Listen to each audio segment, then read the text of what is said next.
प्रकरण 1 समरूपता, maths 2 standard 10th।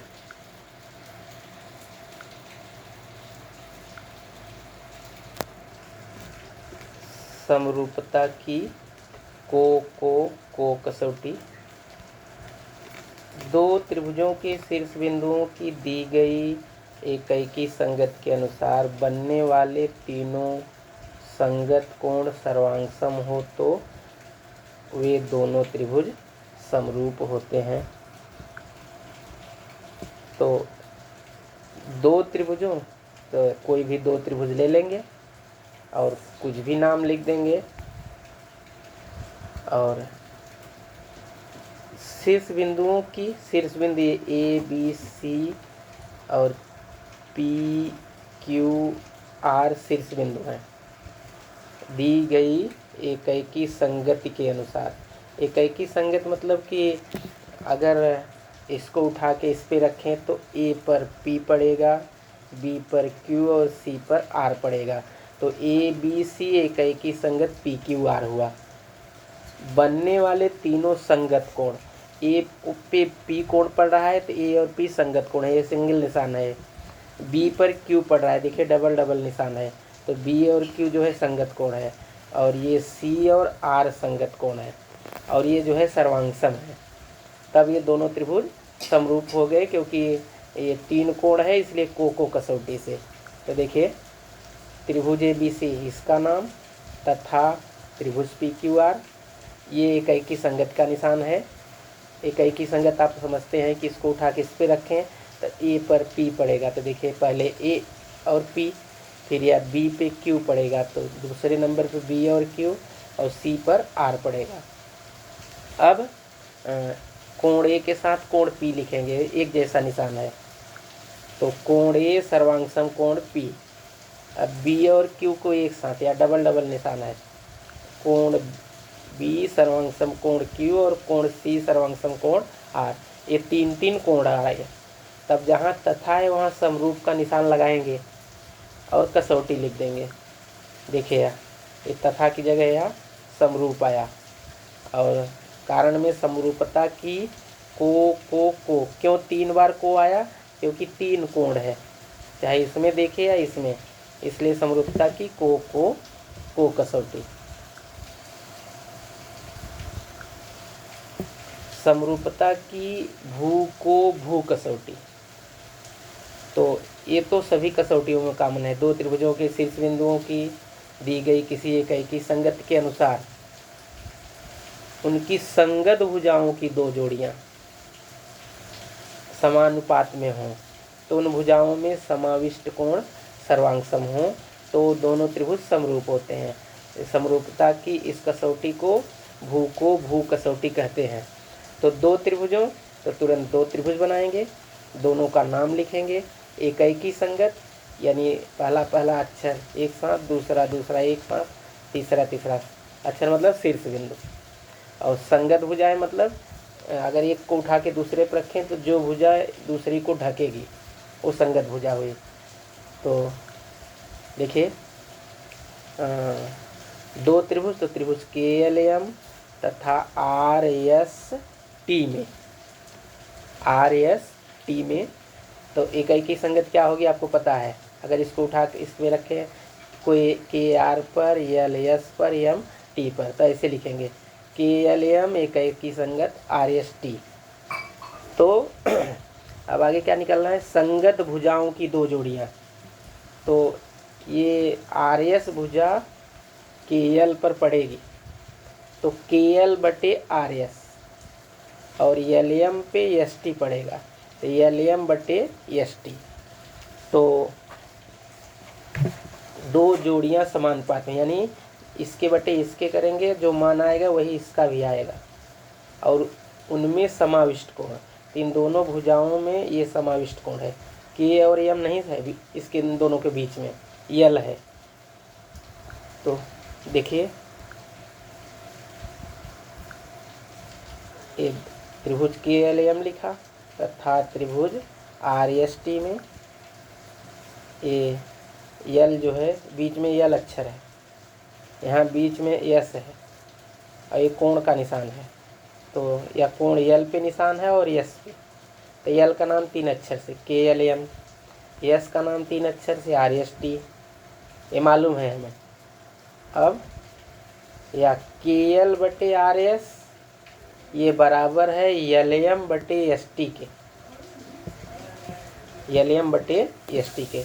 तो देखा 2 भुजा हो गए और इसके बीच का कोण, इसलिए भू कसौटी, इसलिए को बीच में है क्योंकि दोनों भुजाओं के बीच में कोण है।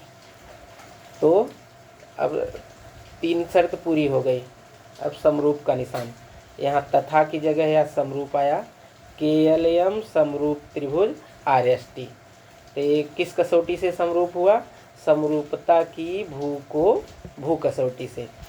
तो ये दोनों आपको इतना ही लिखना है, इसको आपको पूरा लिखना है, लेकिन ये कैसे आया इसको हम आपको बताते हैं। तो ध्यान से देखिए, जो ये दिया रहेगा तो यहाँ तो कारण में दत्त लिखेंगे, दत्त, और यहाँ भी दत्त रहेगा और यहाँ कसौटी लिख देंगे, ये भू कसौटी, भू कसौटी। अब ये दोनों कैसे बराबर है इसको हम बताते हैं। आपको इतना ही लिखना है, आप खाली ये समझने के लिए। हमने आपको बताया था कि ये KL/RS के, KL/RS, तो KL/RS, तो KL का मान 1 और RS का मान 1.5, तो 10 से गुणा कर देंगे। ऊपर 10 से गुणा किया तो 10 आया और नीचे 10 से गुणा करेंगे तो 15 आएगा। 10 से गुणा करेंगे, दशमलव लगाएंगे तो 15 आएगा। अब इसको 5 से काट दो, 5 दूनी 10, 5 तियाँ 15, 2/3 आया। अब ऐसे दूसरा वाला LM/ST, LM/ST, तो देखा LM 2 दिया है और ST 3 दिया है। और अपना ये भी काटे थे तो देखिए ये भी 2/3 आया था। ऊपर 2 और नीचे 3, तो दोनों मान सेम हो गया है, 2/3, 2/3, इसलिए दोनों को बराबर लिखा गया है।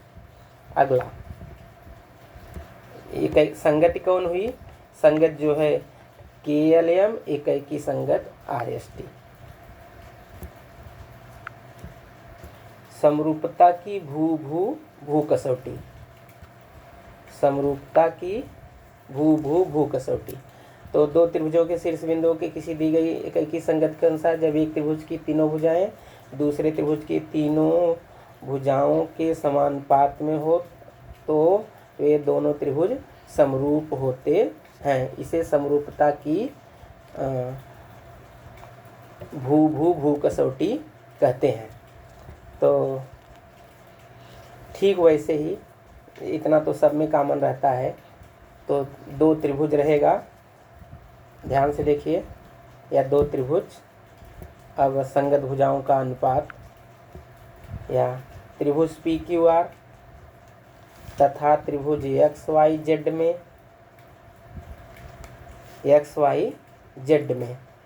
अब ध्यान से देखिए,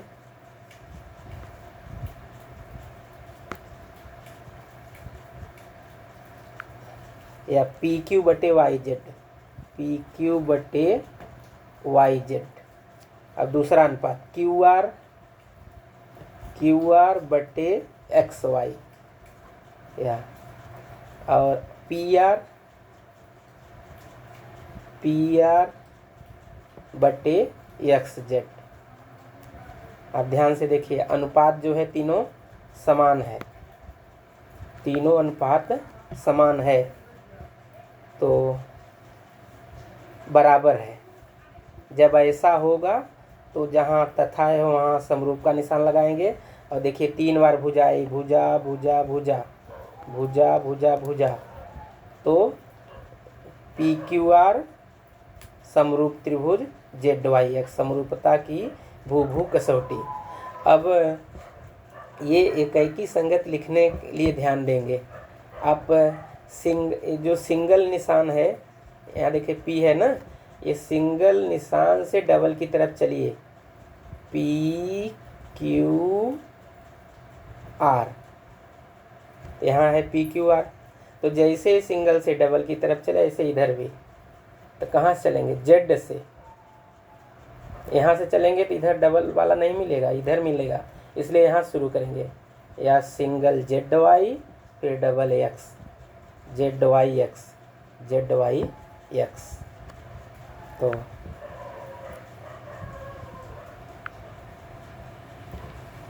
समरूप त्रिभुजों के गुणधर्म। अगर एक त्रिभुज है तो स्वयं के समरूप होता है। देखिए समरूप के दोनों तरफ एक ही नाम, त्रिभुज ABC, समरूप त्रिभुज ABC। और जब दो त्रिभुज होंगे, ये पहला गुणधर्म है, और जब दो त्रिभुज होंगे, यदि ABC समरूप त्रिभुज DEF, यानी पहला त्रिभुज दूसरे के समरूप, तो उल्टा दूसरा पहले के समरूप, या तो दूसरा पहले के समरूप होता है। पहला दूसरे के समरूप तो दूसरा पहले के। तीसरी कसौटी, यदि पहला दूसरे के समरूप हो, दूसरा तीसरे के समरूप हो, तो पहला तीसरे त्रिभुज के समरूप होता है। यही समरूप त्रिभुजों के गुणधर्म हैं।